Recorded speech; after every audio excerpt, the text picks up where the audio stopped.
ng bayan, maasahan anumang panahon. Magandang oras po sa ating lahat. Narito ang update sa lagay ng panahon ngayong araw ng Lunes hanggang bukas araw ng Martes at sa minomonitor nating si Bagyong Carina. Sa kasalukuyan ay patuloy nating minomonitor si Bagyong Carina at ngayon ay lumakas pa bilang isang typhoon category. Huli itong namataan sa layong 420 km silangan ng Tuguegarao City, Cagayan. Taglay ang lakas ng hangin na umaabot ng 120 km per hour at pagbugsong aabot naman sa 150 km per hour. Kumikilos ito ng mabagal sa direksyong northwest.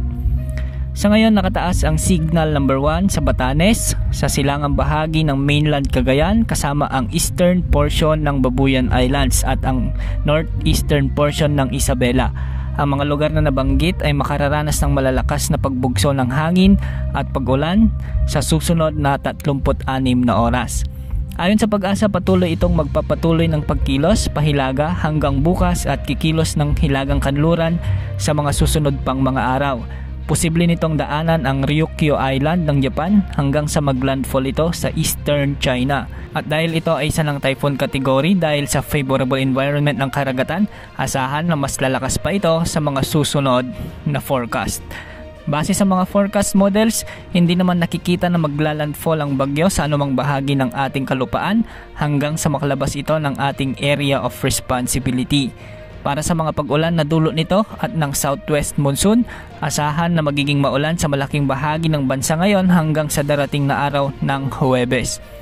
Ngayong araw, posible ang mga malalakas na pag-ulan dahil sa rain bands ng Bagyong Carina at ng southwest monsoon sa Ilocos Region, Abra, Benguet, Zambales, Bataan, Cavite, Batangas at Occidental Mindoro kasama ang Cagayan Valley at Aurora. Maulap hanggang sa may mga isolated rains naman sa may Bicol Region, Negros Island Region, Zamboanga Peninsula, Quezon Province, Northern Samar, Basilan, Sulu, Tawi-Tawi, natitirang bahagi ng Mimaropa at natitirang bahagi ng Western Visayas. Bukas araw ng Martes, dahil sa malakas na bugso ng habagat na pinalalakas ni Bagyong Carina, may mga aasahan ding malalakas na ulan sa Ilocos Region, lalo na sa La Union at Pangasinan. Posible rin ang malalakas na pag-ulan sa Zambales, Bataan, Aurora, Metro Manila, Calabarzon, Mimaropa, Bicol Region, Visayas, Zamboanga Peninsula at Davao Region.